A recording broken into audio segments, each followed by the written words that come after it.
हाँ बच्चों, देखिए ऑडियो और वीडियो क्लियर है।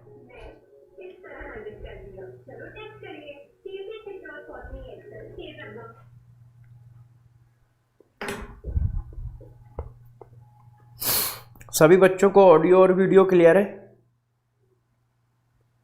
चेक करके बताओ सारे लोग, क्या ऑडियो और वीडियो क्लियर है सभी बच्चों को?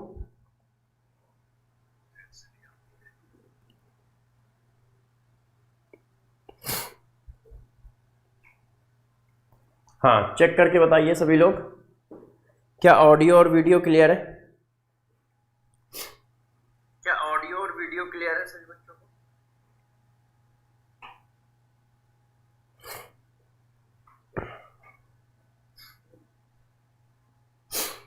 यस, चेक करके बताइए सभी लोग, क्या ऑडियो और वीडियो क्लियर है?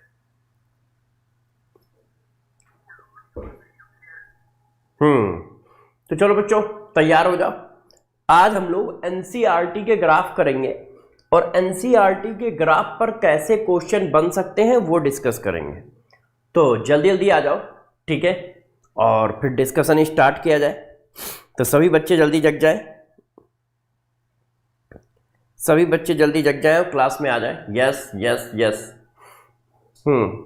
वॉइस तो बेटा मैंने फुल कर रखी है। हाँ, वॉइस तो बेटा मैंने फुल कर रखी है।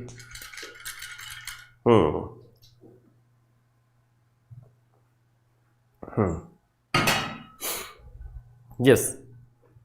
अच्छा आप लोग बताओ, अब हम लोग का वन शॉट लगभग खत्म होने वाला है, स्मार्ट वन शॉट। मेरे स्मार्ट वन शॉट में 2 चैप्टर बचे हैं, एक रिडॉक्स और एक आयनिक, और बहुत जल्दी मैं रिडॉक्स और आयनिक इसी हफ्ते करा भी दूंगा।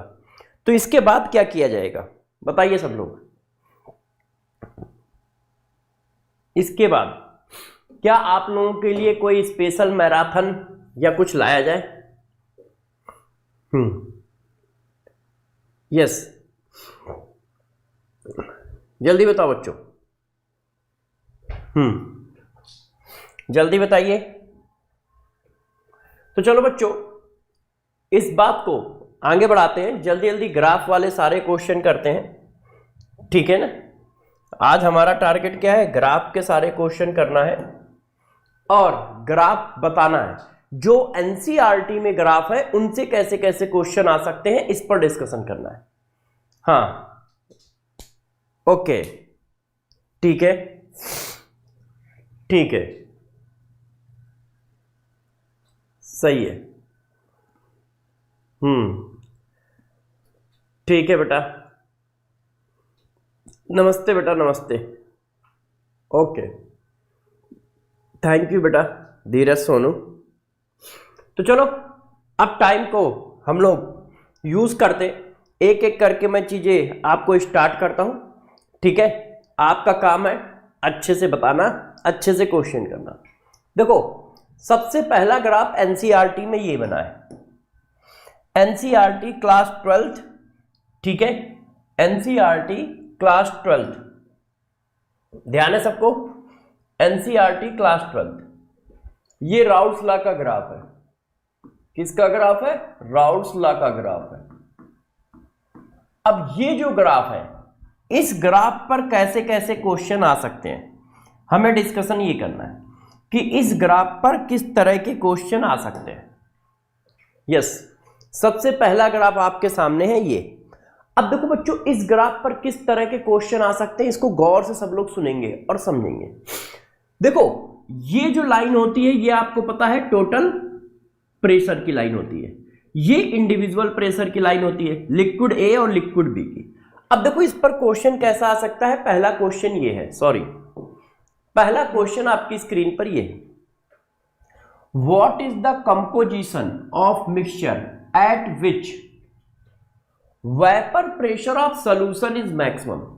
किस कंपोजिशन पर vapour pressure of solution maximum होगा, यह पूछा जा रहा है। और आपको यह ग्राफ दिया है, आपको क्या है, यह ग्राफ दिया है। इस ग्राफ को देखकर आप बता सकते हो कि किस कंपोजिशन पर vapour pressure of solution maximum होगा। तो जरा देखो बच्चों, आप इस बात को कैसे करोगे, कैसे समझोगे, जरा इधर ध्यान दो आप लोग। ये जो लाइन है ये वेपर प्रेशर ऑफ सॉल्यूशन की लाइन है, ये वाली लाइन, ये total vapour pressure of solution की लाइन है, ये लाइन। अब वर्टिकल लाइन पे क्या है, चेक करो वर्टिकल पे क्या है, वेपर प्रेशर।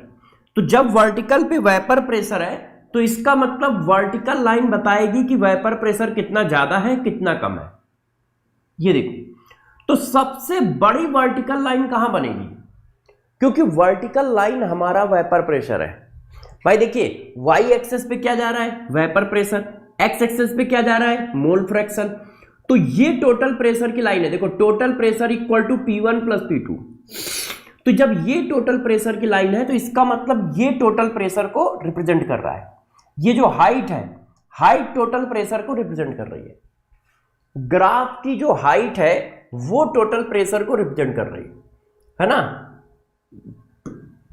ग्राफ की जो हाइट है वो टोटल प्रेशर को रिप्रेजेंट कर रही है। अब मुझे बताइए सबसे ज्यादा हाइट कहां पर है, सबसे ज्यादा हाइट ये है। वो पूछ रहा है वो कंपोजिशन बताओ। क्वेश्चन गौर से सुनो सब लोग। क्वेश्चन क्या है, what is the composition of mixture at which vapour pressure of solution is maximum. हमें वो कंपोजिशन बताना है जिस कंपोजिशन पे vapour pressure of solution maximum है। और वो कंपोजिशन कौन सा कंपोजिशन है, जरा देख के बताओ। वो कंपोजिशन कौन सा कंपोजिशन है, ये वेपर प्रेशर ऑफ सॉल्यूशन की लाइन है। तो सबसे सबसे सबसे ज्यादा हाइट वाली लाइन कौन सी है, ये। तो वो कंपोजिशन कौन है, Chi1 equal to 0, Chi2 equal to 1। वो कंपोजिशन कौन सा है, ये वाला कंपोजिशन है जहां पर vapour pressure of solution maximum है। Chi1 इक्वल टू 0 और Chi2 इक्वल टू 1। तो आंसर क्या आएगा, Chi1 इक्वल टू 0, 1, Chi1 को रिप्लेस किया गया है Chi A से और Chi2 को रिप्लेस किया गया है Chi B से। तो Chi1 इक्वल टू 0 और Chi2 इक्वल टू 1। ये देखो, Chi1 इक्वल टू 0 और Chi2 इक्वल टू 1।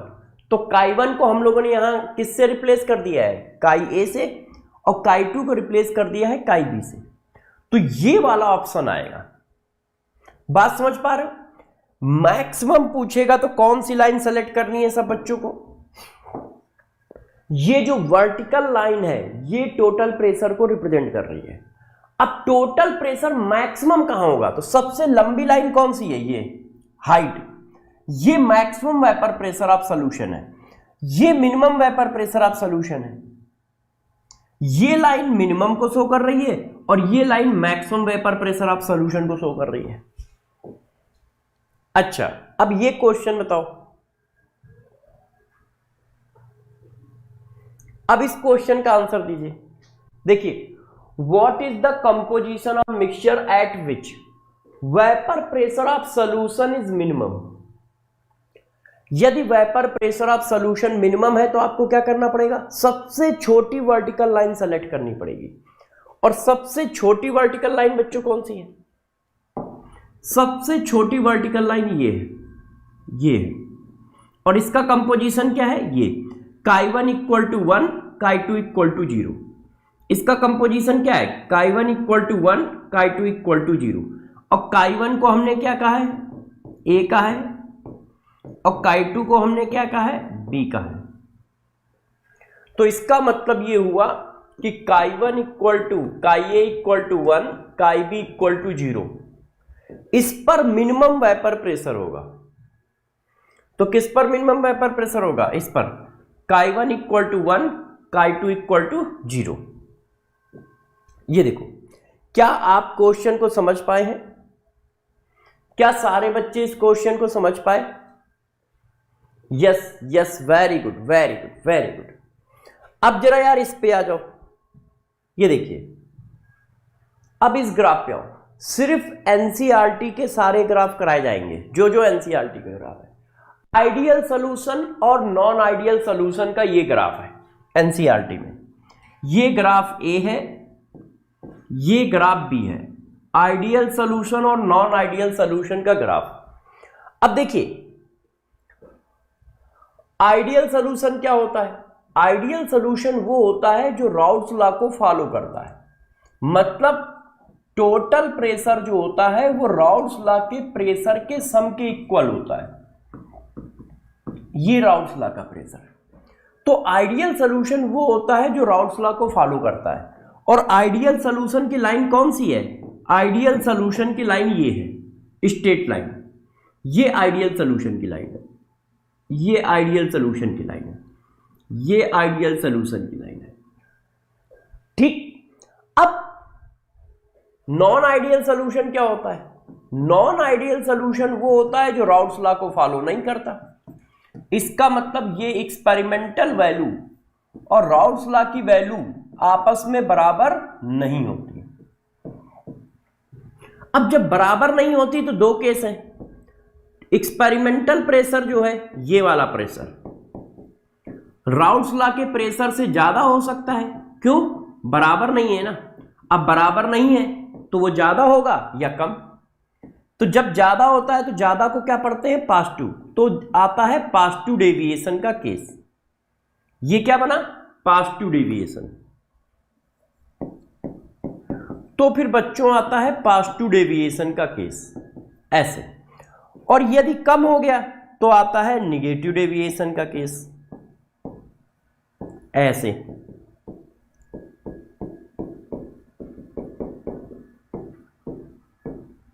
ऐसे ये देखो, तो जरा गौर से सारे बच्चे इस बात को समझेंगे। यदि राउल्ट्स लॉ को फॉलो करेगा तो स्ट्रेट लाइन आएगा, अब यदि नहीं करेगा तो डज नॉट इक्वल टू। अब यदि कोई सोल्यूशन राउल्ट्स लॉ को फॉलो नहीं कर रहा है तो उसको हम नॉन आइडियल सोल्यूशन कहते हैं। और इसका मतलब होता है कि PT does not equal to PA plus PB. अब जब डज नॉट इक्वल टू है तो इसका मतलब या तो पीटी की वैल्यू ज्यादा होगी या पीटी की वैल्यू कम होगी। यदि पीटी की वैल्यू ज्यादा है तो ज्यादा को क्या बोलते हो? Positive deviation. ज्यादा को किससे रिप्रेजेंट करते हैं? प्लस से, तो पॉजिटिव डेविएशन। और यदि कम है तो निगेटिव डेविएशन। अब इसमें से कौन सा पॉजिटिव डेविएशन का ग्राफ है, कौन सा निगेटिव डेविएशन का, चेक करो। ये राउल्ट्स लॉ का प्रेशर है।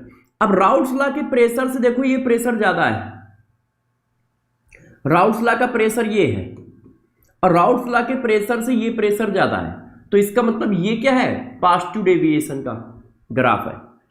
अब राउल्ट्स लॉ का प्रेशर ये है, अब राउल्ट्स लॉ के प्रेशर से कम प्रेशर है, ये देखो लाइन ये है, तो इसका मतलब क्या है? ये निगेटिव डेविएशन का ग्राफ है। तो राउल्ट्स लॉ से ऊपर प्रेशर आ रहा है तो पॉजिटिव डेविएशन, राउल्ट्स लॉ से नीचे प्रेशर दिखाया जा रहा है तो निगेटिव डेविएशन। और राउल्ट्स लॉ का प्रेशर कौन सा है? स्ट्रेट लाइन वाला प्रेशर। तो यदि स्ट्रेट लाइन से ऊपर लाइन है तो पॉजिटिव डेविएशन, स्ट्रेट लाइन से नीचे लाइन है तो निगेटिव डेविएशन। अब इन पर क्वेश्चन कैसे बनाए जा सकते हैं? तो एक एक करके क्वेश्चन देखो। ये देखिए, अब आप इन क्वेश्चनों का आंसर दें। आपको ग्राफ दिया है और पूछा क्या जा रहा है, देख लो। If vapour pressure of liquid A and liquid B in solution is 200 and 300 mm of Hg respectively, the total vapor pressure of solution is found to be 600 mm Hg. Then correct graph for the above solution. अब देखो वो कह रहा है कि total vapour pressure जो है वो 600 है mmHg है। The total vapor pressure of solution is found to be 600 mmHg. तो अब हम क्या करें? राउल्ट्स लॉ के थ्रू प्रेशर निकालें। ये कह रहा है टोटल वेपर प्रेशर पाया गया इतना है, तो इसका मतलब ये एक्सपेरिमेंटल वेपर प्रेशर है। अब राउल्ट्स लॉ का प्रेशर कैसे निकलता है? राउल्ट्स लॉ का प्रेशर निकलता है पीए प्लस पीबी से, पीए प्लस पीबी। अब दोनों को जोड़ दो, दोनों प्रेशर दिए 200 प्लस 300, तो total vapour pressure Raoult's law के हिसाब से कितना आया? 500 आया। अब आप बताओ राउल्ट्स लॉ का प्रेशर ज्यादा है कि एक्सपेरिमेंटल प्रेशर ज्यादा है? एक्सपेरिमेंटल है 600 और राउल्ट्स लॉ का प्रेशर है 500, तो इसका मतलब एक्सपेरिमेंटल प्रेशर ज्यादा है और यदि एक्सपेरिमेंटल प्रेशर ज्यादा है तो इसका मतलब क्या हुआ, पॉजिटिव डेविएशन। ज्यादा को क्या कहते हैं, पॉजिटिव डेविएशन। तो ग्राफ कौन सा होगा, फर्स्ट, पहला वाला ग्राफ पॉजिटिव डेविएशन का ग्राफ है, तो ये डाटा फर्स्ट ग्राफ को रिप्रेजेंट कर रहा होगा। Yes, very good very good, बहुत सही बहुत सही, ओके बहुत सही। अब ये बताओ, सेम क्वेश्चन है, मैंने जरा सा चेंज कर दिया है। If vapour pressure of liquid A and liquid B in solution is 200 and 300 mmHg respectively, the total vapor pressure of solution is 400। अब टोटल वेपर प्रेशर कितना है, 400 है, तो एक्सपेरिमेंटल कितना है, 400 mmHg। अब राउल्स लॉ से कितना है, तो राउल्स लॉ के थ्रू वेपर प्रेशर कितना है, Pa प्लस Pv, 200 प्लस 300, 500। तो अब राउल्स लॉ का प्रेशर ज्यादा है और टोटल वेपर प्रेशर कम है, तो यदि ऐसा है तो कैसा आएगा, निगेटिव डेविएशन। यदि एक्सपेरिमेंटल वेपर प्रेशर कम है, यदि एक्सपेरिमेंटल वेपर प्रेशर कम है तो इसका मतलब ग्राफ क्या होगा, निगेटिव डेविएशन। तो निगेटिव डेविएशन का ग्राफ कौन सा है, बी। तो आंसर क्या आएगा, अब आएगा आंसर बी। क्यों, क्योंकि टोटल वेपर प्रेशर की वैल्यू कम है और राउल्स लॉ के थ्रू निकाले गए टोटल वेपर प्रेशर की वैल्यू ज्यादा है। जो क्वेश्चन में टोटल वेपर प्रेशर दिया है वो एक्सपेरिमेंटल वेपर प्रेशर होगा, जो क्वेश्चन में टोटल वेपर प्रेशर दिया है वो एक्सपेरिमेंटल वेपर प्रेशर होगा, और जो राउल्स लॉ के थ्रू निकालोगे Pa प्लस Pb करके, वो राउल्स लॉ के थ्रू निकाला गया टोटल प्रेशर होगा। अच्छा, अब इस पर और क्वेश्चन कैसा आ सकता है, इस पर ऐसा क्वेश्चन भी आ सकता है, ये देखिए, which graph is correct representation of CCl4 and water boundary solution. CCl4 और वाटर का ग्राफ कौन सा होगा, मैंने आपको पढ़ाया है, यदि मिलाने पर फोर्स कम हो रहा है, यदि मिलाने पर फोर्स कम हो रहा है तो पॉजिटिव डेविएशन, और मिलाने पर फोर्स बढ़ रहा है तो निगेटिव डेविएशन। अब फोर्स का ऑर्डर ये है, फोर्स का ऑर्डर बच्चों क्या है, ये ऑर्डर है फोर्स का, ये फोर्स का ऑर्डर है। अब बताओ, सबसे स्ट्रॉन्ग फोर्स होता है आयन आयन इंटरेक्शन, उसके बाद हाइड्रोजन बॉन्डिंग। अब पानी में क्या है, हाइड्रोजन बॉन्डिंग है। पानी में क्या होती है, वाटर में क्या होती है, हाइड्रोजन बॉन्डिंग। अब CCl4 डाल दोगे, तो जब पानी में CCl4 डालोगे तो हाइड्रोजन बॉन्डिंग ब्रेक होगी, तो हाइड्रोजन बॉन्डिंग ब्रेक हुई, मतलब ये वाला फोर्स ब्रेक हुआ। अब CCl4 क्या पानी में आयोनाइज होता है, नहीं, तो इसका मतलब ये फोर्स ब्रेक हुआ है, तो या तो ये फोर्स फॉर्म होगा या ये फोर्स फॉर्म होगा, ये वाला नहीं फॉर्म होगा। ये तो तब फॉर्म होगा जब वो पानी में आयोनाइज हो, और पानी में CCl4 आयोनाइज तो होगा नहीं। तो आपने ब्रेक किया स्ट्रॉन्ग फोर्स, क्यों, पानी में हाइड्रोजन बॉन्डिंग थी, तुमने उसको ब्रेक कर दिया, और जो फॉर्म होने वाला है या तो ये फोर्स है या ये फोर्स। इसका मतलब मिलाने से फोर्स कम हो रहा है, और यदि मिलाने से फोर्स कम होगा तो क्या होगा, पॉजिटिव डेविएशन। फोर्स कम होगा तो वेपर ज्यादा बनेगी, वेपर ज्यादा बनेगी तो वेपर प्रेशर ज्यादा होगा। मॉलिक्यूल के बीच में फोर्स कम होगा तो इजीली वेपर बनेगी, भाई जल्दी स्किप कर जाएगा, और जल्दी स्किप कर गया तो ज्यादा वेपर बनेगी, ज्यादा वेपर बनेगी तो ज्यादा वेपर प्रेशर आएगा। तो यदि वाटर में कोई भी ऐसा कंपाउंड डाला जा रहा है जो आयोनाइज नहीं हो रहा है, वाटर में कोई भी ऐसा कंपाउंड डाला जा रहा है जो नॉन आयोनाइज है, जो आयोनाइजेशन नहीं कर रहा है, तो हमेशा बच्चों पॉजिटिव डेविएशन का केस आएगा, हमेशा कैसा आएगा, पॉजिटिव डेविएशन।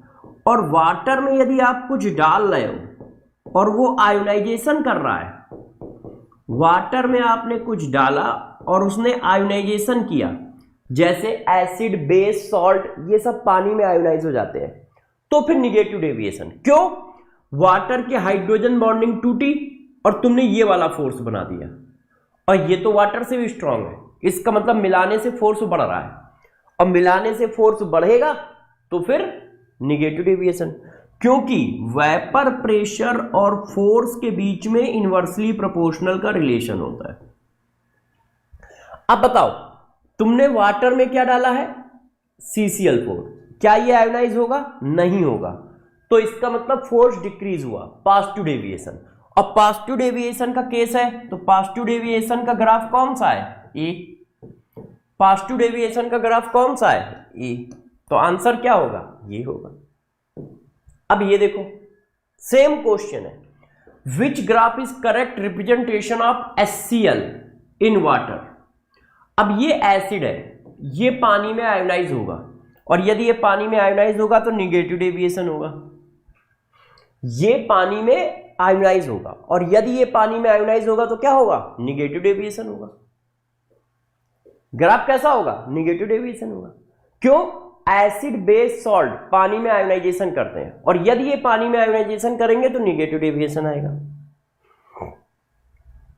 क्लियर है सबको? अच्छा, अब देखो ये पॉइंट।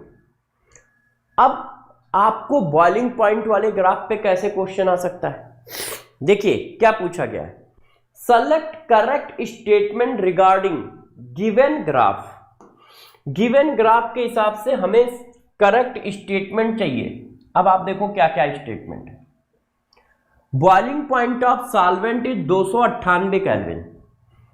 अब इसमें सॉल्वेंट की कौन सी लाइन है? ये तो boiling point of solvent 298 kelvin है, सही है भाई, ये सॉल्वेंट है और ये सॉल्यूशन है, तो यार ये तो सही लिखा है। Boiling point of solution is 301 kelvin, ये भी सही लिखा है। एलिवेशन ऑफ बॉइलिंग पॉइंट, अब एलिवेशन ऑफ बॉइलिंग पॉइंट क्या होता है? इन दोनों के बीच का गैप, ये तो एलिवेशन ऑफ बॉइलिंग पॉइंट क्या होगा? 3 होगा। दोनों के बीच में कितना गैप आ रहा है? 301 माइनस 298, 3 केल्विन का, तो ये भी सही है। तो आंसर क्या होगा? All correct. आंसर क्या होगा? All correct. ये ग्राफ एनसीईआरटी में है, बॉइलिंग पॉइंट वर्सेस सॉल्यूशन। तो सॉल्वेंट का बॉइलिंग पॉइंट ये है, सॉल्यूशन का बॉइलिंग पॉइंट ये है, ठीक है। तो boiling point of solvent 298 kelvin, boiling point of solution 301 kelvin. तो एलिवेशन ऑफ बॉइलिंग पॉइंट क्या होता है? इन दोनों का गैप, इन दोनों का गैप, यस। अब इसको बताओ, एक क्वेश्चन मैंने आपको ये दिया है, अब इसको बताइए। यस, इस क्वेश्चन को बताइए। Select correct statement, concentration of solution 1 is greater than solution 2। अब देखो इस ग्राफ में क्या है? ये सॉल्वेंट का ग्राफ है, ये सॉल्यूशन 1, ये सॉल्यूशन 2। हमारे पास देख लो एक बार जरा कितने ग्राफ है। ये सॉल्वेंट का है, ये सॉल्यूशन 1, ये सॉल्यूशन 2, ठीक। अब आपको पता है कि डेल्टा टीबी जो होता है वो होता है केबी इंटू एम। यदि किसी का डेल्टा टीबी ज्यादा है इसका मतलब उसका कंसंट्रेशन ज्यादा है। क्यों? क्योंकि केबी जो है वो तो सबके लिए कांस्टेंट है, वो तो सॉल्वेंट पे डिपेंड करता है। केबी क्या है? केबी डिपेंड अपॉन सॉल्वेंट, केबी सिर्फ सॉल्वेंट पे डिपेंड करता है। तो यार जिसका एम ज्यादा होगा उसका डेविएशन ज्यादा होगा। अब वो कह रहे हैं कि concentration of solution 1 is greater then 2, तो सॉल्यूशन 1 का डेविएशन कितना है? ये सॉल्यूशन 1 है, तो सॉल्यूशन 1 का डेविएशन इतना है, ये गैप, ये गैप। और सॉल्यूशन 2 का डेविएशन कितना है? ये गैप है, ये गैप। क्यों? सॉल्यूशन 2 की लाइन ये है। तो जितना ज्यादा डेल्टा टीबी उतना ज्यादा कंसंट्रेशन। तो कंसंट्रेशन किसका ज्यादा है? सॉल्यूशन 2 का ज्यादा है, तो ये गलत हो गया। Concentration of solution 1 is less than solution 2, solution 2 का कंसंट्रेशन ज्यादा है। Delta TB of solution 1 is greater than solution 2, गलत है। KB of solution 1 is less than solution 2, गलत है। क्यों? केबी दोनों का सेम है, only depend upon solvent, only depend upon solvent, और सॉल्वेंट दोनों में सेम है, बस उसी का कंसंट्रेशन चेंज किया गया। तो जितना ज्यादा डेल्टा टीबी होगा उतना ज्यादा कंसंट्रेशन होगा। पहले वाले का डेल्टा टीबी इतना है, क्यों? सोल्यूशन 1 ये है, सोल्यूशन 1 का बॉइलिंग पॉइंट ये है, तो सॉल्वेंट और सोल्यूशन के बीच का गैप डेल्टा टीबी होता है। तो पहले वाले का डेल्टा टीबी इतना है और दूसरे वाले सोल्यूशन का डेल्टा टीबी इतना है। डेल्टा टीबी ज्यादा तो कंसंट्रेशन ज्यादा, डेल्टा टीबी ज्यादा तो बच्चों कंसंट्रेशन ज्यादा। क्लियर है? क्लियर। अब जरा ये क्वेश्चन देखो, ये फ्रीजिंग पॉइंट पे है। In the given diagram temperature T1 kelvin represent. इस डायग्राम में T1 केल्विन क्या रिप्रेजेंट कर रहा है? T1 ये है। अब बताओ T1 रिप्रेजेंट क्या कर रहा है? देखो ये जा रहा है सॉल्वेंट का इंक्रीजिंग ग्राफ। ये किसका ग्राफ है? ये है सॉलिड का ग्राफ, सॉलिड लिक्विड का ग्राफ। और यहां पर यदि आप अच्छे से चेक करो तो ये सॉल्यूशन है।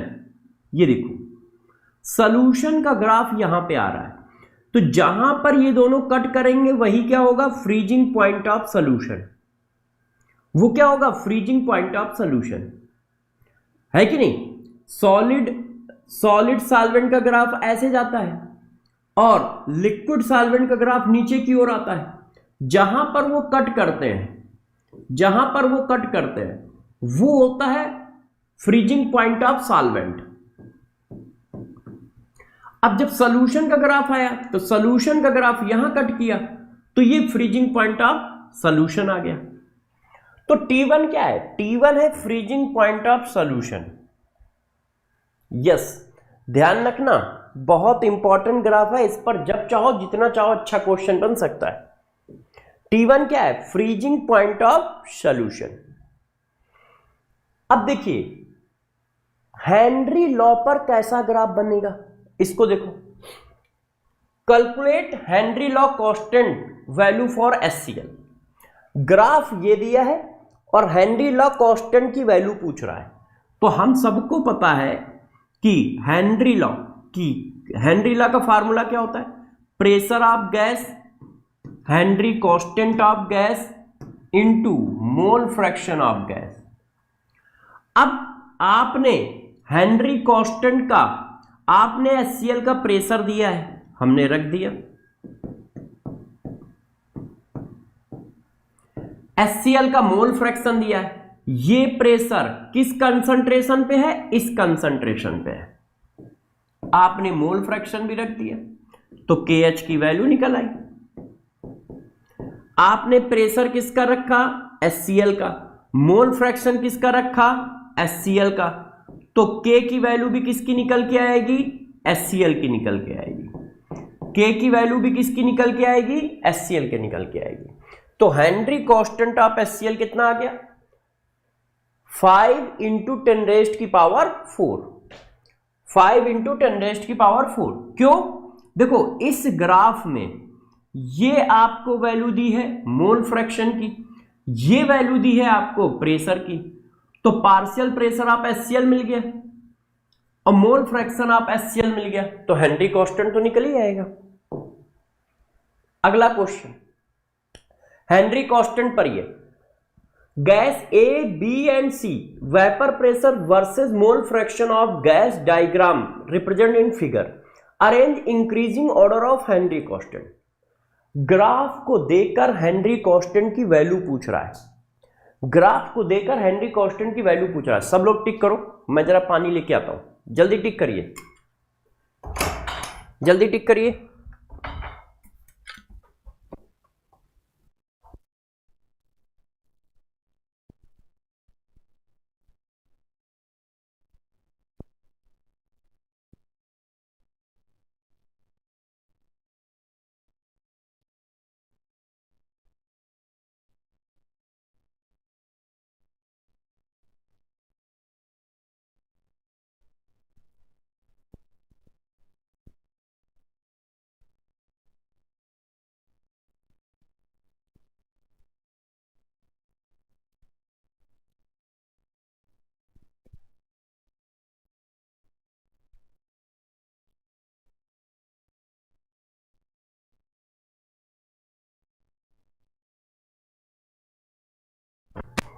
देखो बच्चों, अब देखो हेनरी कांस्टेंट इक्वल टू होता है ये हेनरी लॉ, ये होता है।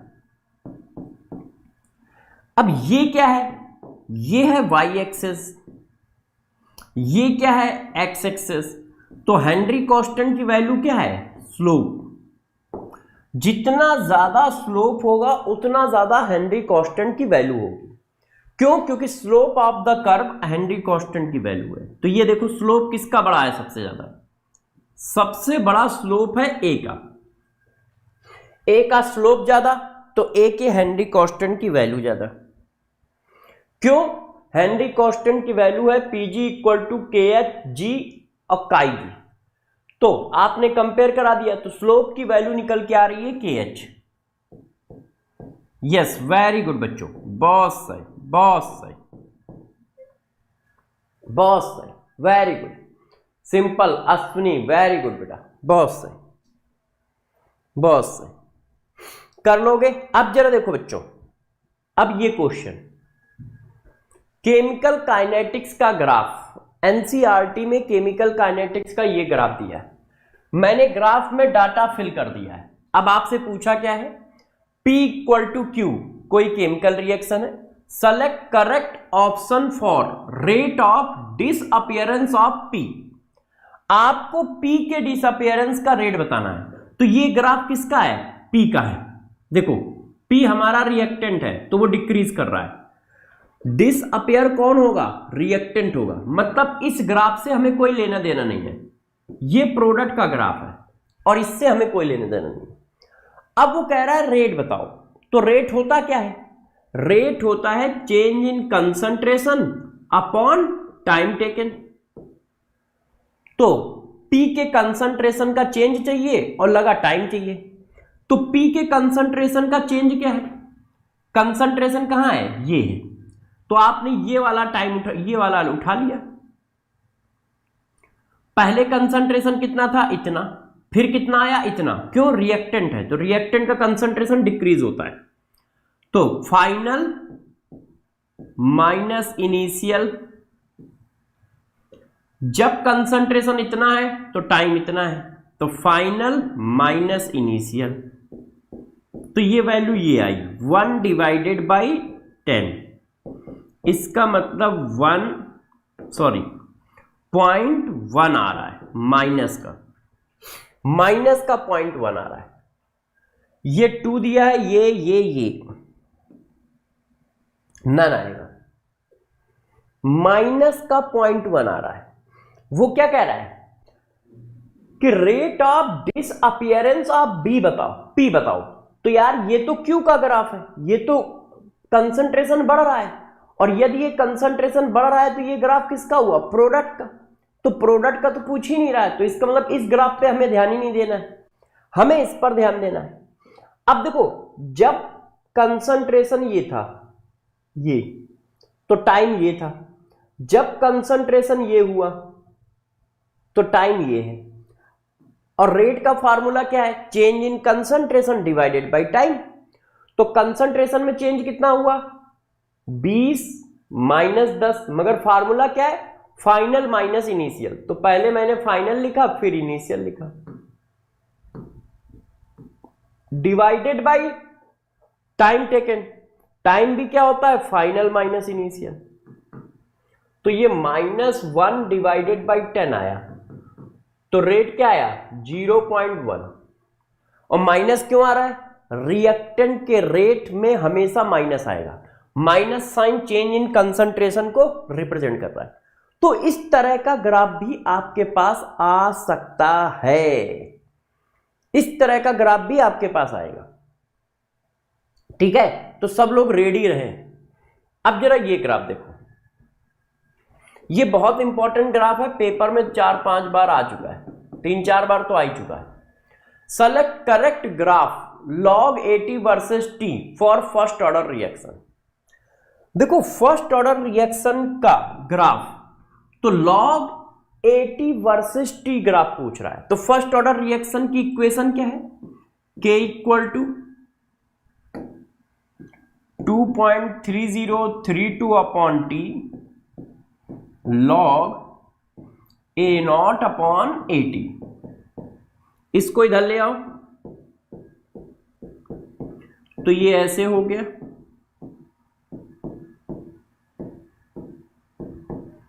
अब मुझे 80 कहां चाहिए, वाई एक्सिस पे, तो यार इसको खोल लो जरा, इसको ऐसे लिख लो, log a माइनस log 80। अब 80 को इधर लाओ, इसको इधर ले जाओ। ऐसा क्यों कह रहे हैं, ऐसा इसलिए कह रहे हैं क्योंकि log 80 हमें कहां चाहिए, वाई एक्सिस पे। log 80 हमें कहां चाहिए, वाई एक्सिस पे, इसलिए हम ऐसा कर रहे हैं। अब आप चेक करो, ये हो गया हमारा y, ये हो गया हमारा x, क्योंकि log 80 वर्सेस t ग्राफ है, तो ये हो गया हमारा c है, तो ये हो गया हमारा m, वो भी माइनस साइन के साथ। इसका मतलब straight line with negative slope graph आएगा। तो ये तो पॉजिटिव स्लोप का है, गलत हो गया। ये straight line parallel to axis है, गलत हो गया। Straight line with negative slope दो ग्राफ है, मगर स्लोप क्या है, माइनस के अपॉन 2.3032, इसलिए ये वाला गलत है। इसका स्लोप के दिखाया गया है, इसका स्लोप दिखाया गया है स्लोप माइनस के अपॉन 2.3032, है कि नहीं। यस अश्विन, बहुत सही, यस यस, वेरी गुड। सब लोग समझ पाए, सब लोग समझ पा रहे हो। अब इस क्वेश्चन को करो। देखो ये क्वेश्चन खूब पेपर में पूछा गया है, ये आर्हेनियस इक्वेशन का ग्राफ है। आर्हेनियस इक्वेशन का ग्राफ पेपर में खूब पूछा जाता है, आर्हेनियस इक्वेशन का ग्राफ पेपर में खूब पूछा जाता है।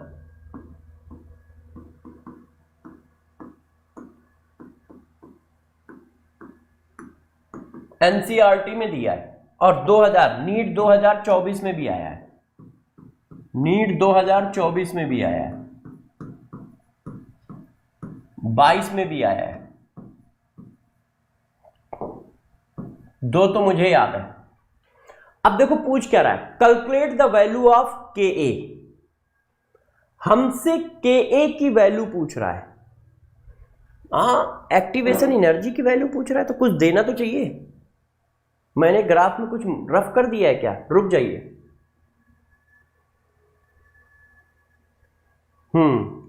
ग्राफ में कुछ मैंने रफ कर दिया है, रुक जाइए।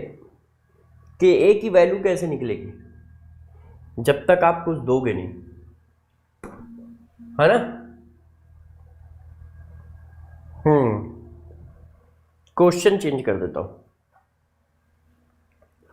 क्वेश्चन चेंज कर देता हूं।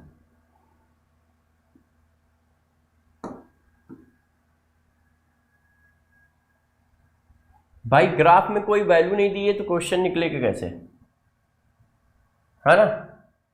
ये लिख देता हूं, calculate the value of slope. Slope की वैल्यू बतानी है। अब सही है। अब देखो जरा बच्चों, क्वेश्चन को सही कर दिया, क्वेश्चन थोड़ा सा गलत लिखा था, उसको सही कर दिया। तो देखो सबसे पहले आपको आर्हेनियस इक्वेशन आनी चाहिए। यदि आर्हेनियस इक्वेशन नहीं पता है तो ये ग्राफ ही नहीं बनेगा। तो देखो ln का ग्राफ बनाना है, तो ln के इक्वल टू होता है minus E A upon R 1/t plus ln a, ये इक्वेशन होती है। लॉग के फॉर्म में इक्वेशन ये होती है, जब लॉग के फॉर्म में होगी तो बस यहां पर 2.3032 और आ जाएगा, ये देखो बस। तो ध्यान रखना इक्वेशन लॉग के फॉर्म में है कि ए के फॉर्म में। अब इस इक्वेशन को यदि आप देखोगे तो स्लोप ये आ रहा है, ये स्लोप आ रहा है। ये हो गया हमारा वाई एक्सेस, ये हो गया हमारा एक्स एक्सेस, और ये हो गया हमारा सी। ln के वर्सेस 1/t ग्राफ है, तो स्लोप कौन है, स्लोप की वैल्यू आ रही है minus E A upon R, और लॉग के टर्म में स्लोप की वैल्यू आती है -EA/2.3032R। तो वैल्यू ऑफ स्लोप क्या है? None of this. क्यों? क्योंकि स्लोप की वैल्यू है -EA/R। और इस पर क्वेश्चन आता कैसे है ये देखो, एक क्वेश्चन मैंने और पूछा है, calculate the value of EA in given graph. आपको स्लोप की वैल्यू दी है, स्लोप की वैल्यू दी है x, वो देखो, और ग्राफ किसके बीच में है? लॉग के। तो यदि लॉग के बीच में ग्राफ है तो स्लोप की वैल्यू ये आएगी। लॉग के बीच में ग्राफ है तो स्लोप की वैल्यू ये आएगी। तो यार EA की वैल्यू कितनी आई? 2.3032 into R into x joule. ऐसा आंसर कहां है? ये है। बात समझ पाए सारे लोग? सभी बच्चे इस बात को समझ पाए कि नहीं समझ पाए? भाई वो पूछ रहा है calculate the value of EA in given graph. अब इस ग्राफ में स्लोप कितना है? x। लॉग के वर्सेस 1/t का ग्राफ क्या होगा? ये मैंने पीछे कराया है, ये देखो, लॉग के वर्सेस 1/t के बीच के ग्राफ का स्लोप ये है -EA/2.3032R। तो मैंने स्लोप को बराबर कर दिया, आंसर आ गया। इस ग्राफ पे खूब क्वेश्चन आया है पेपर में, इसलिए मैं इसको इतने बार करा रहा हूं। आप चाहें तो देखें 2024 में ये क्वेश्चन है, मैं वो भी क्वेश्चन लाया हूं, आपको करा भी देता हूं, और मैं करा भी चुका हूं पीछे, मैं पीछे करा भी चुका हूं। ये 2024 में आया है, ये 2024 का क्वेश्चन है।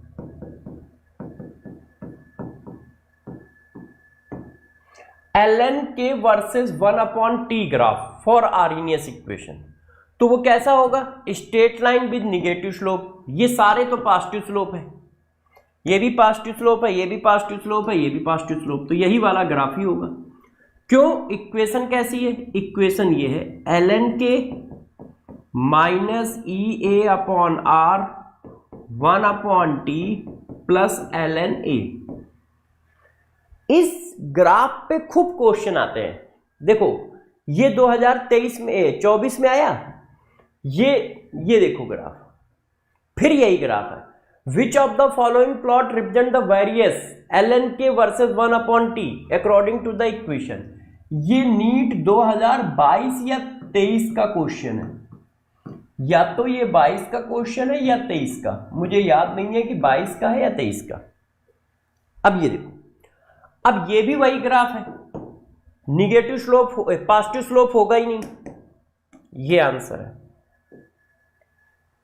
और इस पर न्यूमेरिकल क्वेश्चन भी आता है, ये देखिए न्यूमेरिकल क्वेश्चन, ये जो है 2019 का क्वेश्चन है, नहीं 20 का होगा, 2020 या 21, ये पेपर में आया है नीट के। The slope of Arrhenius ln k versus 1/t, ln k versus 1/t का स्लोप कितना होता है? -EA/R। इनके हिसाब से फर्स्ट ऑर्डर रिएक्शन इज इतना, इनके हिसाब से ये स्लोप इतना है।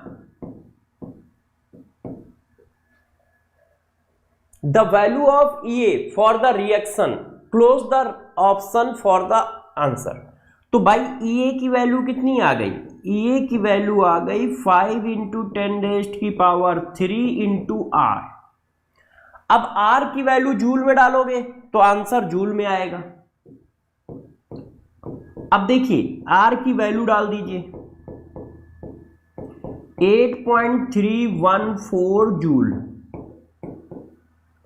Answer kilo joule kilo joule kilo joule लिखे हैं, तो यार ये 10⁻³ हटा दीजिए, किलो जूल आ जाएगा।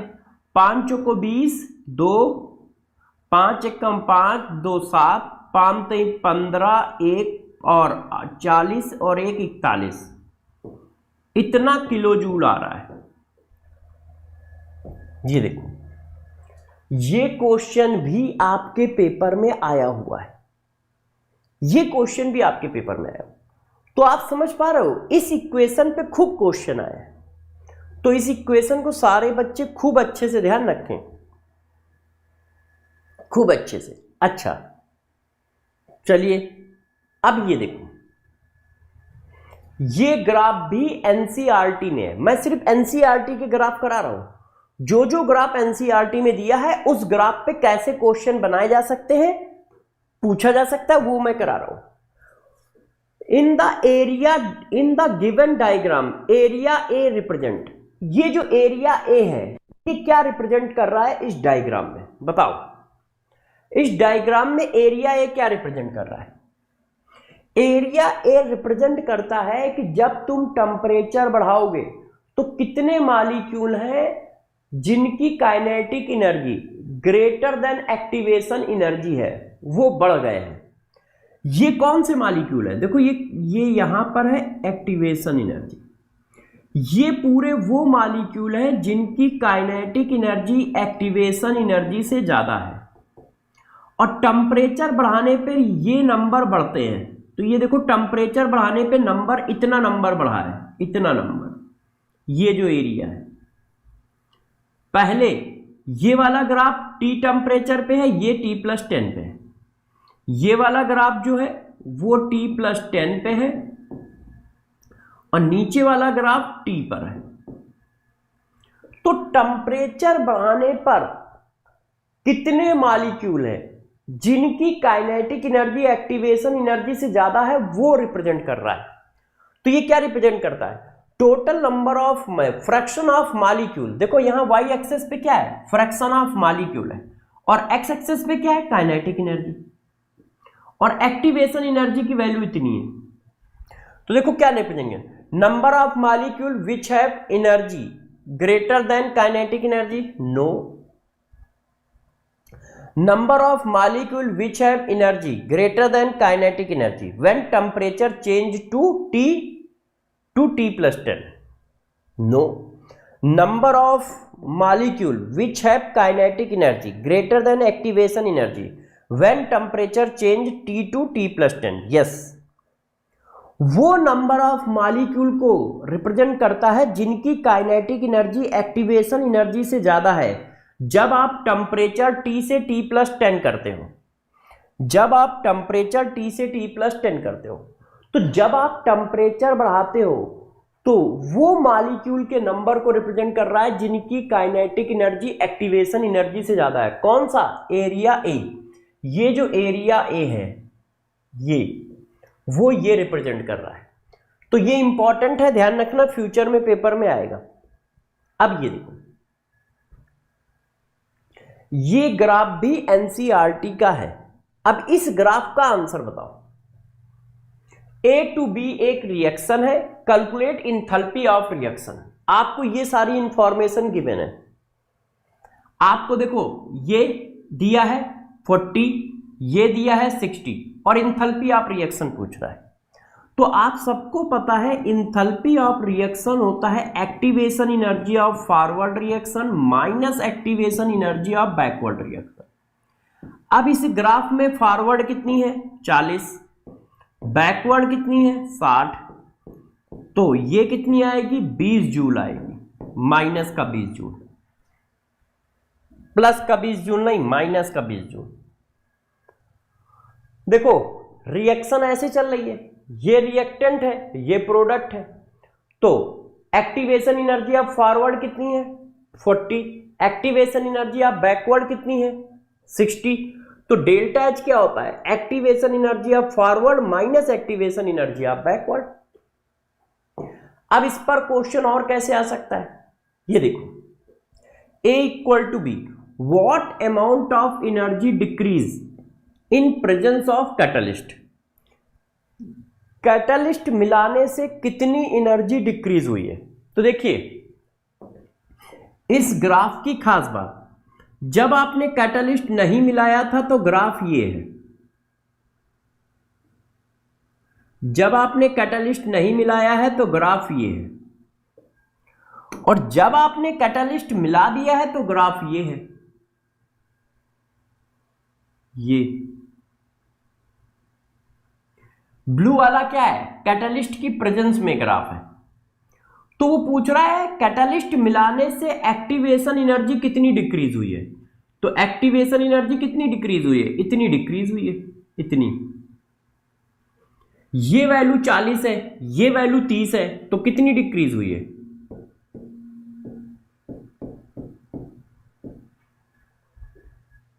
है कि नहीं?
हाँ बच्चों, तो देखो यार, अब ये इलेक्ट्रोकेमिस्ट्री का ग्राफ है, एनसीईआरटी में दिया है। गुड मॉर्निंग बेटा, गुड मॉर्निंग। अब इस ग्राफ पे question, select the correct match of A and be in given diagram. आपको मैंने पढ़ाया है कि स्ट्रॉन्ग इलेक्ट्रोलाइट का ग्राफ स्ट्रेट लाइन ग्राफ होगा, स्ट्रॉन्ग इलेक्ट्रोलाइट का ग्राफ स्ट्रेट लाइन ग्राफ होगा, और जो वीक इलेक्ट्रोलाइट है उनका ग्राफ कर्व फॉर्म में होगा। इसका मतलब ये वीक इलेक्ट्रोलाइट का ग्राफ है, स्ट्रॉन्ग इलेक्ट्रोलाइट का ग्राफ क्या होगा, स्ट्रेट लाइन ग्राफ होगा, और वीक इलेक्ट्रोलाइट का ग्राफ कर्व फॉर्म में होगा। इसका मतलब ए वीक इलेक्ट्रोलाइट है, तो ये गलत हो गया है ना। ए हमारा वीक इलेक्ट्रोलाइट है और बी हमारा स्ट्रॉन्ग इलेक्ट्रोलाइट है, तो ये गलत हो गया क्योंकि ये वीक है। तो ये दो तो आंसर कट गए। वीक इलेक्ट्रोलाइट, स्ट्रॉन्ग इलेक्ट्रोलाइट सही है। अब ये देखो, ये वीक इलेक्ट्रोलाइट है ही नहीं, ये गलत है। ये नॉन इलेक्ट्रोलाइट है, ये आयोनाइजी कहां होता है? ग्लूकोज आयोनाइजी नहीं होता है, ना तो वो वीक इलेक्ट्रोलाइट है ना स्ट्रॉन्ग इलेक्ट्रोलाइट है। ग्लूकोज नॉन इलेक्ट्रोलाइट है, इसलिए आंसर क्या होगा, बी। ये क्या है, हमारा स्ट्रॉन्ग इलेक्ट्रोलाइट, और ये क्या है, हमारा वीक इलेक्ट्रोलाइट। क्यों, वीक एसिड है, वीक एसिड वीक इलेक्ट्रोलाइट होगा, वीक एसिड वीक इलेक्ट्रोलाइट होगा। क्लियर, क्लियर है सबको? अच्छा, बच्चों ने कहा हाँ सर क्लियर है। अब देखो और किस तरह के क्वेश्चन आ सकते हैं उसको जरा देखिए। ये देखिए, मैक्सिमम ग्राफ क्लास 12th में, क्लास 11th में बहुत कम ग्राफ है। अब ये देखो, select the correct graph representation in photo electric effect. Photo electric effect का करेक्ट ग्राफ क्या है? देखिए, इंटेंसिटी का मतलब क्या होता है, मैंने पढ़ा रखा है। इंटेंसिटी का मतलब होता है नंबर ऑफ फोटोन।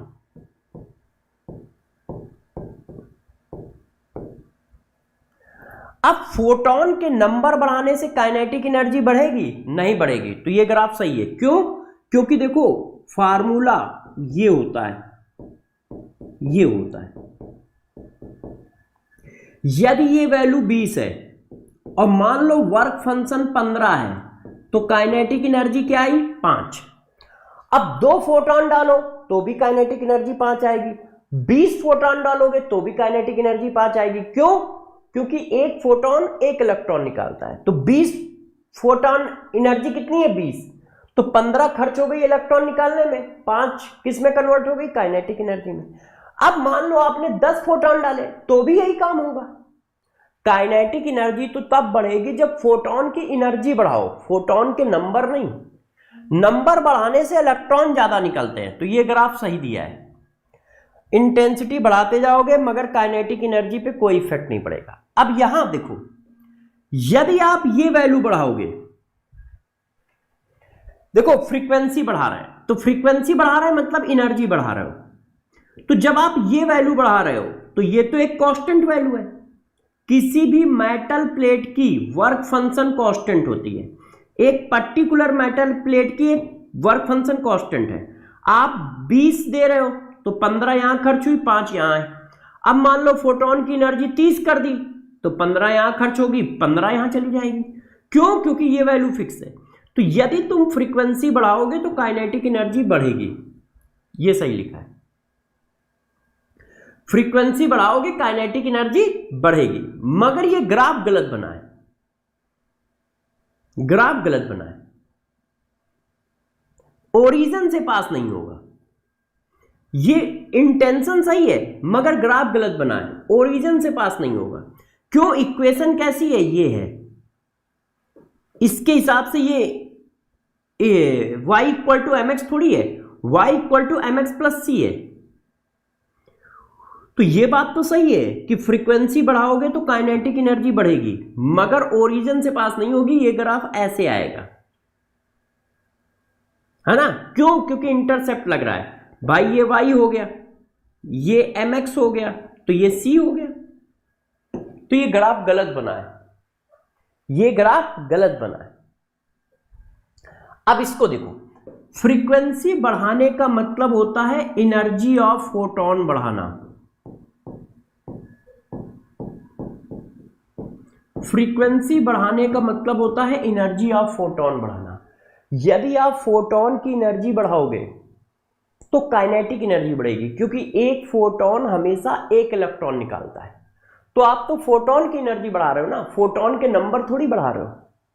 तो जब तुम फोटोन की एनर्जी बढ़ाते जा रहे हो तो काइनेटिक एनर्जी बढ़ती जाएगी, मगर इलेक्ट्रॉन के नंबर नहीं बढ़ेंगे, क्योंकि इलेक्ट्रॉन के नंबर तब बढ़ते हैं जब फोटोन के नंबर बढ़ाओ, और यहां फोटोन के नंबर नहीं, फोटोन की एनर्जी बढ़ाई जा रही है। तो ये ग्राफ गलत है, ये ग्राफ गलत है। तो आंसर क्या है? ए। अब ये देखो, ये ग्राफ है ब्लैक बॉडी रेडिएशन का। यस, जल्दी स्टार्ट होगा। ये है क्या? ब्लैक बॉडी रेडिएशन का ग्राफ है। अब आपसे क्या पूछा जा रहा है? देखो, select correct option for black body radiation phenomena. ये क्वेश्चन नीट 2024 के असर्शन रीजन में आया है। एक स्टेटमेंट,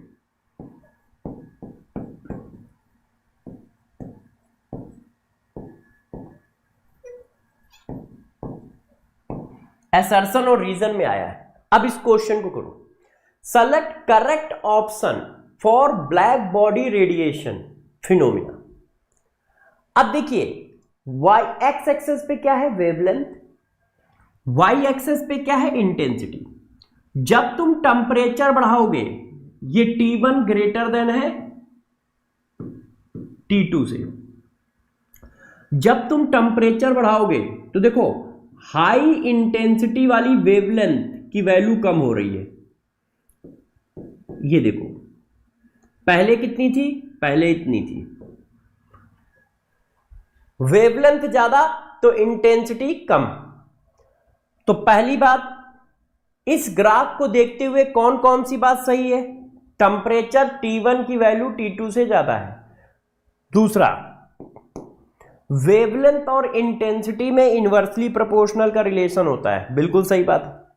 देखो, इंटेंसिटी ये है, इंटेंसिटी कम, वेवलेंथ ज्यादा, इंटेंसिटी ज्यादा, वेवलेंथ कम, तो इनवर्सली प्रोपोर्शनल का रिलेशन है। तो आंसर क्या होगा? डी होगा। ये नीट 2024 में असर्शन और रीजन में एक स्टेटमेंट के फॉर्म में पूछा गया है। स्टेटमेंट के फॉर्म में पूछा गया, टेंपरेचर बढ़ाने पे पीक बढ़ता है, इंटेंसिटी बढ़ती है। ध्यान रखिएगा, इंटेंसिटी और टेंपरेचर डायरेक्टली प्रोपोर्शनल होता है।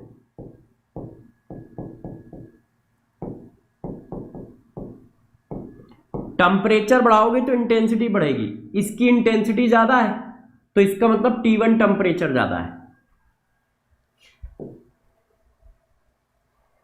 इसका मतलब T1 टेंपरेचर ज्यादा है। क्लियर?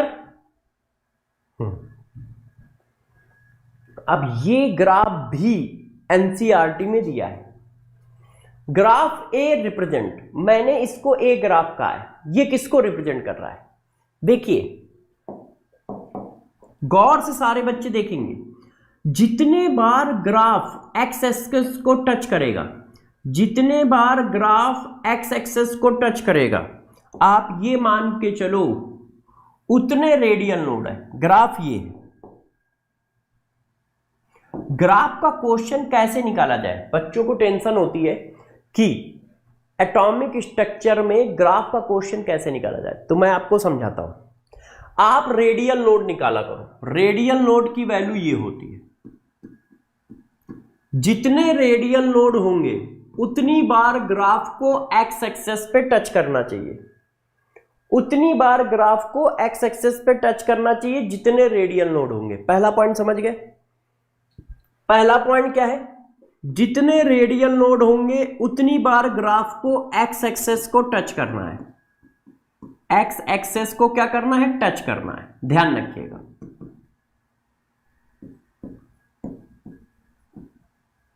जितनी बार, जितने रेडियल नोड होंगे उतनी बार ग्राफ एक्स एक्सिस को टच करेगा। पहला पॉइंट समझ गए? अच्छा, दूसरा पॉइंट, एस ऑर्बिटल का ग्राफ ऊपर से नीचे की ओर आएगा। जैसे ये है, ये है, ये है, ये है। एस ऑर्बिटल का ग्राफ हमेशा ऊपर से नीचे की ओर आएगा। और पी और डी ऑर्बिटल के ग्राफ हमेशा ओरिजिन से उठेंगे। बस दो पॉइंट याद रखो, जितने रेडियल नोड होंगे ग्राफ उतनी बार एक्स एक्सिस को टच करेगा। पहला पॉइंट। दूसरा पॉइंट क्या है? दूसरा पॉइंट यह है कि एस ऑर्बिटल का ग्राफ ऊपर से नीचे की ओर आएगा और पी और डी ऑर्बिटल का ग्राफ ओरिजिन से ऐसे जाएगा, ओरिजिन से ऐसे जाएगा। ठीक है? अब जरा देखो, वो पूछ रहा है ये ग्राफ किसका है। जैसे ही मैंने देखा कि ये ऊपर से नीचे आ रहा है, ये वाले ग्राफ के बारे में पूछ रहा है, जैसे ही मैंने देखा ये ऊपर से नीचे आ रहा है तो मैंने ये काट दिया। सॉरी, मैंने ये काट दिया। क्यों? क्योंकि ये P लिखा है, इसमें भी P लिखा है, इसलिए मैंने ये काट दिया। अब ये है या नहीं, आप रेडियल नोड निकालो। तो रेडियल नोड की वैल्यू होती है n(l-1)। n s के लिए l की वैल्यू 0 -1, तो रेडियल नोड कितना आ रहा है? 0। इसका मतलब ग्राफ एक्स एक्सिस को एक बार भी कट नहीं करेगा। और यहां पर देखो एक बार कट हो रहा है। ग्राफ जो है एक्स एक्सिस को एक बार भी कट नहीं करेगा, और यहां पर एक बार कट हो रहा है। चेक करो, है? तो इसका मतलब ये पहला वाला ग्राफ भी नहीं है, ये भी आंसर नहीं है। इसका आंसर क्या है? None of this. इसका आंसर क्या है? None of this. कोई नहीं है। अब इसमें चेक करो, इसमें चेक करो। अब ये चेक करो, देखो आपने रेडियल नोड निकाला n-l-1, n की वैल्यू इसमें चेक करो 1 -0 1 0। ये गलत। क्यों? क्योंकि यहां पर एक बार टच है। इसमें निकालो, n की वैल्यू 2, l की वैल्यू 0 1। ग्राफ एक बार टच कर रहा है, इसका मतलब ये वाला आंसर है। इसका मतलब क्या है? ये वाला आंसर है। क्यों? क्योंकि आप चेक करो, इसके रेडियल नोड कितने निकल के आ रहे हैं? 1 निकल के आ रहा है, और ग्राफ एक बार यहां टच कर रहा है। ये देखिए, एक बार टच कर रहा है और रेडियल नोड भी एक निकल के आ रहा है। तो आंसर क्या है? ये आंसर क्या है? ये। अब इसमें निकालोगे तो रेडियल नोड कितने आएंगे? 3। s के लिए l की वैल्यू 0 -1। रेडियल नोड निकल के आए 2, तो 2 बार ग्राफ टच कर रहा है? नहीं, एक बार टच कर रहा है। इसका मतलब ये भी नहीं है, इसका मतलब ये भी नहीं है। बात समझ में आई सबको? सभी बच्चों को यह बात समझ में आई? अच्छा, अब केमिकल इक्विलिब्रियम का ये ग्राफ बताओ। Select the equilibrium reaction which form above graph. अब देखो, ये केमिकल इक्विलिब्रियम का ग्राफ है। इधर क्या है? कंसंट्रेशन है, इधर क्या है? टाइम है। आप ये बताओ, t इक्वल टू 0 पर, t इक्वल टू 0 पर किसकी वैल्यू 0 होती है? ये देखो, c की वैल्यू 0 है t इक्वल टू 0 पर। c का ग्राफ ये जा रहा है, तो इसका मतलब c क्या होगा? प्रोडक्ट होगा। क्यों?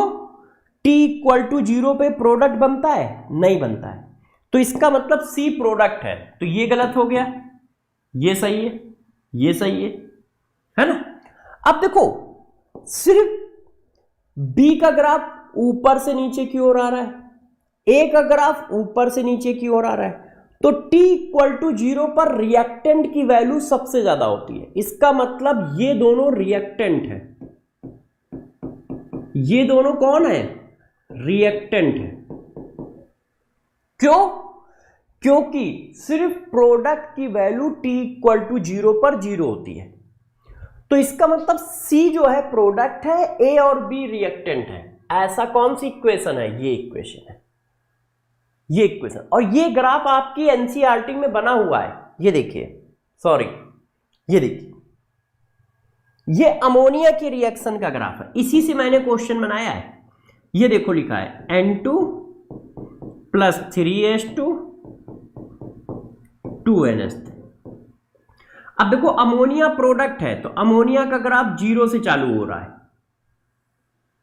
और ये दोनों रिएक्टेंट है, तो रिएक्टेंट का ग्राफ ऊपर से चालू हो रहा है। ये देखिए है। तो इस तरह का क्वेश्चन आपके पेपर में बनाया जा सकता है, और एक इस तरह का बनाया जा सकता है। आपकी क्लास का last and final question, NCERT के सभी ग्राफ के क्वेश्चन मैंने करा दिए। एनसीईआरटी में जितने ग्राफ बने हैं, सभी ग्राफ से कैसे कैसे क्वेश्चन बन सकते हैं, ये सब मैंने करा दिया है। ये लास्ट क्वेश्चन है, करो। N2 plus 3H2 reversible 2NH3 at equilibrium state we found that nitrogen, hydrogen and ammonia are 2, 4, 6 m respectively. Select correct graphical representation.